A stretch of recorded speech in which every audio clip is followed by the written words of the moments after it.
Merci beaucoup. Thank you naturally for you for coming, and I'm very pleased to attend at last. Je suis très heureux de pouvoir participer finalement à ce festival parce que je n'ai pas pu être là au précédent. J'étais à l'étranger et je suis heureux de partager des idées, des principes, les principes de base pour une économie de partage. We all have heard of the increasing role of On a sharing tous entendu parler du rôle croissant de l'économie de partage, non pas seulement dans la société, in the famous GAFA. mais aussi au sein des célèbres GAFA, les parties dirigeantes du I capitalisme. have a problem with my the thing doesn't work at all. Yes, sorry. So, including I'm teaching in various places. J'enseigne and dans divers I am endroits running a review which is called Multitude. et j'écris une revue appelée Multitude. Le dernier numéro Automation, concerne l'automatisation, les robots, employment, and things like l'emploi, that, and the future of salary, wage, le labor. futur de l'emploi, du salaire, du I'm going to travail. speak about sharing economic commons of knowledge. Je vais parler du partage de communs, de biens communs, de l'économie de partage et d'une nouvelle et de nouveaux enclos, nouveaux cercles. C'est un cercle féroce, une lutte féroce sur la propriété intellectuelle, la propriété, la façon dont le travail indépendant est effectué, ce qui est en jeu, c'est-à-dire les échanges boursiers, le profit et les échanges entre les plus grandes sociétés du monde. Ensuite, je vais parler de la raison pour laquelle les plateformes d'économie de partage jouent un rôle aussi important. Et puis, je parlerai d'une gamme de principes et je vais vous parler du principe terra nullius, c'est-à-dire une usine ouverte, usine libre, la différence entre l'open source et les logiciels gratuits, les principes de droit d'auteur. Puis nous revisiterons les droits à la propriété intellectuelle ou les droits fonciers, enseigner, donner des informations sur la propriété, l'apprentissage, en opposition à l'application de droits fonciers anciens. Et puis ensuite, je parlerai d'un modèle durable, micro ou macroéconomique de biens communs et de partage, d'économie de partage. Il semblerait que tout soit très incertain. Un jour concerne une victoire, et c'est une victoire pour l'économie de partage, et puis le lendemain, on se rend compte que l'économie traditionnelle est résiliente. Et cela dessine de nouvelles limites, frontières. Des frontières, un enclos que nous avons mis des années à conquérir. Et la précarité, c'est ce qu'on appelle le cognitariat. Marx parlait de prolétariat, des travailleurs du clic, des serviteurs de banques de données, d'entrepôts de données, des machines d'apprentissage. Tout ça fait partie de notre paysage et cela prouve que tout n'est pas magnifique, tout n'est pas merveilleux dans le royaume des communs et de l'économie de partage.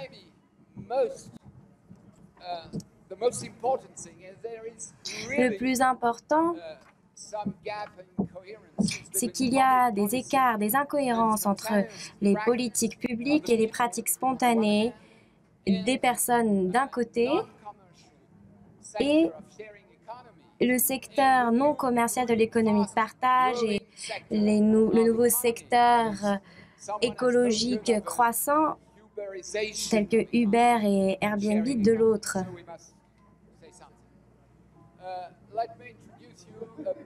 Laissez-moi vous présenter, vous expliquer cette carte, ce schéma. À droite, vous pouvez voir deux principes en totale opposition. L'application de brevets sur tout. C'est ce qui se passe au sein de toutes les grandes entreprises. Appliquons des droits à la propriété. Appliquons des brevets sur tout ce qui est vivant. Des brevets sur le savoir traditionnel des personnes, des aborigènes, par exemple.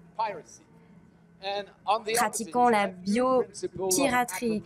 Et de l'autre côté, vous avez de nouveaux principes de la propriété, puisque ce n'est pas vrai de dire que l'économie de partage ne concerne qu'un espace libre pour des profits libres et pas de protection des travailleurs d'un autre côté. D'où cela vient-il? De la démocratisation de l'éducation, de richesse de réseau, d'intelligence collective. À travers quoi? À travers les technologies numériques. Ces technologies qui, d'un côté, permettent de retracer, de garder contrôle sur l'intelligence humaine, ce que j'appelle la pollinisation, et au final, cela provoque une énorme crise dans le domaine des droits à la propriété intellectuelle, ce que j'appelle les IPR, Intellectual Property Rights. Et cela s'oppose à davantage de renforcement, d'application de ces droits qui viennent de l'économie collaborative, des logiciels gratuits comme des licences GPL, mais aussi des licences entre pairs, de nouvelles attentes. Cela crée de nouveaux espoirs pour de nouveaux types de réglementation.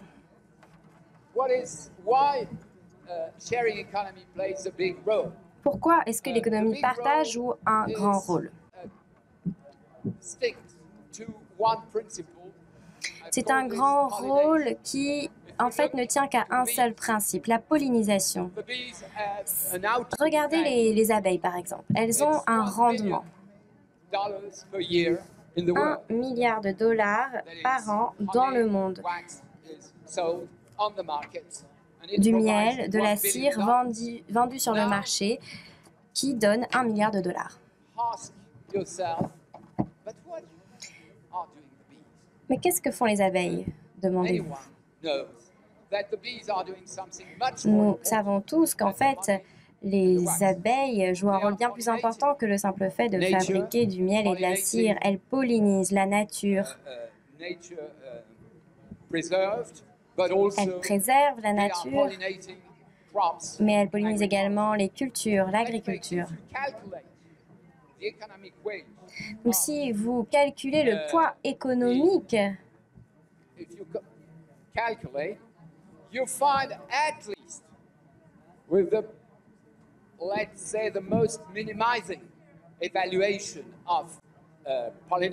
vous vous rendrez compte qu'au minimum, cette pollinisation concernera en fait 150 milliards d'euros par an. Moi, j'ai fait d'autres calculs et pour l'économie marchande et pour l'agriculture, cela consiste en 790 milliards d'euros par an. Et puis, si on parle en termes de nature, on atteint une somme de 5000 milliards. Donc, la pollinisation s'applique aussi à l'activité humaine, aux interactions humaines. La richesse entre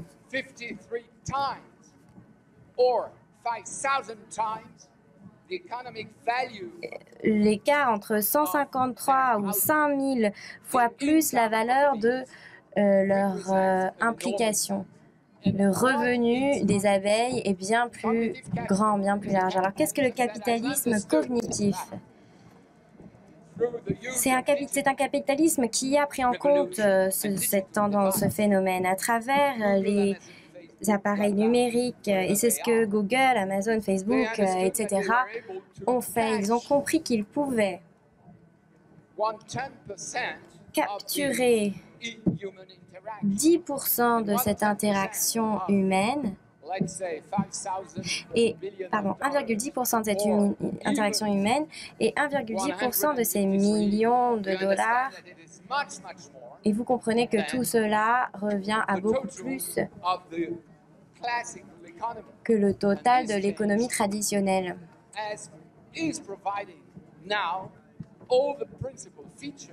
Et c'est un changement qui fournit tous les principes nécessaires pour ce changement. Donc, le capitalisme cognitif est une forme d'accumulation des moyens matériels et des appareils organisationnels à travers les plateformes numériques du Web 2.0 et qui sont capables d'accaparer l'interaction de la multitude. La pollinisation. Nous savons que les abeilles disparaissent et cette disparition, c'est ce qui menace l'économie de partage.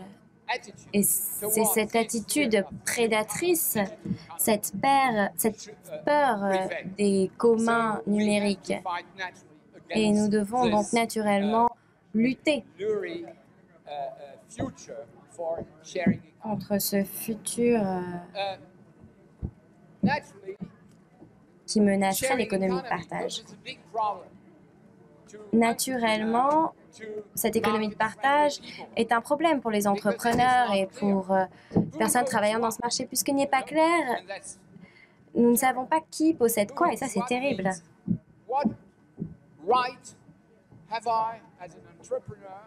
Quel droit ai-je en tant qu'entrepreneur de vendre quelque chose sur le marché et de dire « tout ça c'est à moi ». J'ai payé pour ça, j'en ai tiré des profits et il est légitime que je l'utilise autant que je veux. Évidemment, toutes ces questions autour de la propriété s'appliquent à différents champs. Le savoir,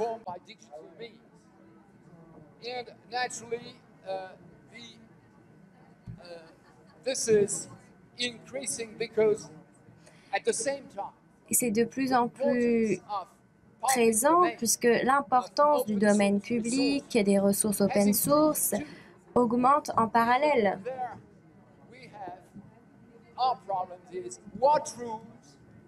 Et donc le problème ici, c'est de savoir quelles sont les règles dans ces données ouvertes, ce partage de savoir.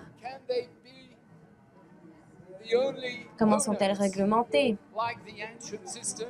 Est-ce qu'on peut appliquer le système ancien où ils sont les seuls propriétaires ou est-ce que nous devons inventer de nouvelles formes de réglementation? Et nous, en Europe, nous avons de très beaux principes.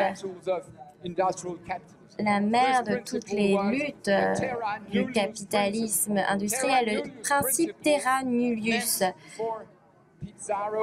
Et ça veut dire que Pissarro et d'autres conquérants, qui ont d'ailleurs conquis la Terre, des terres lointaines, les Amérindiens, les Aborigènes et d'autres civilisations, n'avaient pas de droits fonciers clairement définis. Ils n'étaient donc pas les propriétaires de la terre. Et le roi et ensuite les colons avaient le droit de s'approprier ces terres, ces ressources naturelles.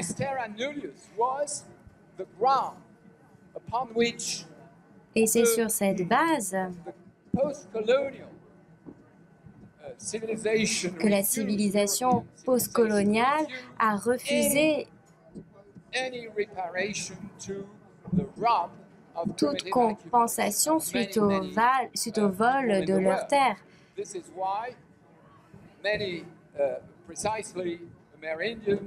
Et c'est pourquoi de nombreux Amérindiens et d'autres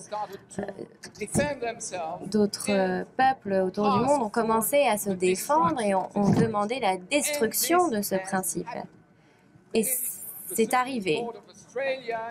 La Cour suprême d'Australie, de Nouvelle-Zélande, d'Afrique du Sud, du Brésil, des États-Unis, du Canada ont reconnu que c'était une idée fausse, ce principe du terra nullius. Et je pense que nous devrions reconnaître que le principe de l'open source est un principe erroné, c'est-à-dire que vous ne pouvez pas prédisposer de la nature, de l'économie de partage et des nouveaux communs numériques en déclarant que quiconque peut l'utiliser sans règles, sans récompense pour ceux qui y ont travaillé, des récompenses pour ceux qui créent réellement ces projets jour après jour en interagissant. Nous devons nous débarrasser de ces principes postcoloniaux.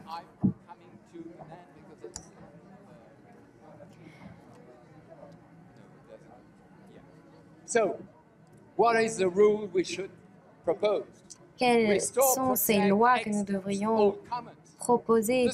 Restaurer, protéger les communs existants. Il y a une série de plans pertinents appliqués. Des entreprises comme Syngenta, Monsanto, etc. détruisent ces communs. Nous devons créer de nouveaux communs de savoir numérique. En France, nous avons adopté une loi très dangereuse sur les données, c'est-à-dire que quiconque investit dans le formatage de données, dans des entrepôts de données, etc., le possédera pendant 20 ans de manière exclusive et aura la possibilité de le vendre à d'autres utilisateurs, alors qu'il ne paiera rien à ceux qui fournissent le contenu de ces données. Troisièmement, nous devons protéger et permettre l'accès à des logiciels gratuits, GPL, des licences entre pairs et l'économie de partage. Voilà, ce sont les principes que je propose, que je défends, et je vais conclure. Je ne sais pas si vous connaissez la mathématique des flux. Ça veut dire qu'on reconnaît le principe d'un tierce partie. Vous n'acceptez pas qu'il n'y ait qu'une solution, que deux solutions en gros, mais pas d'intermédiaire et pas de troisième intervenant dans l'équation. Ce qui est important ici, c'est que ces nouveaux communs n'appartiennent ni au marché ni à l'État. L'État et le marché sont deux systèmes ordinaires et nous devons accepter que nos ressources économiques ne sont pas suffisantes et qu'un tierce parti doit intervenir, c'est-à-dire les communautés de partage, etc.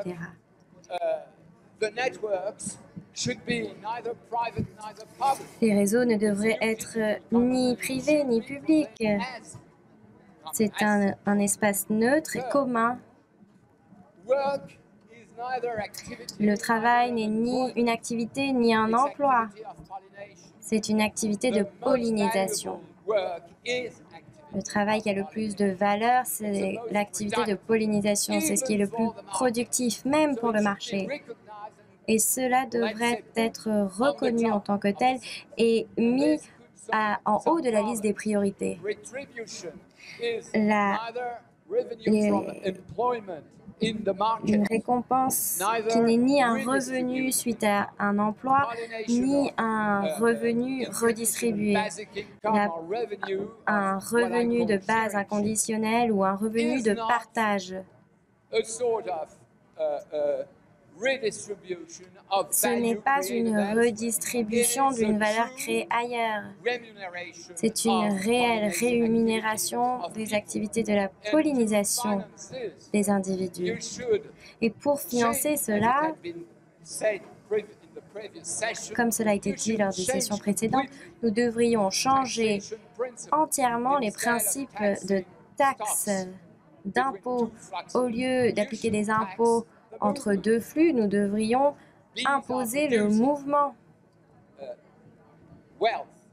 Et cela produira une richesse au sein des réseaux via la mobilité. Nous devrions encourager le partage de ces mobilités et imposer les GAFA en fonction du nombre de clics. That is on the true basis of their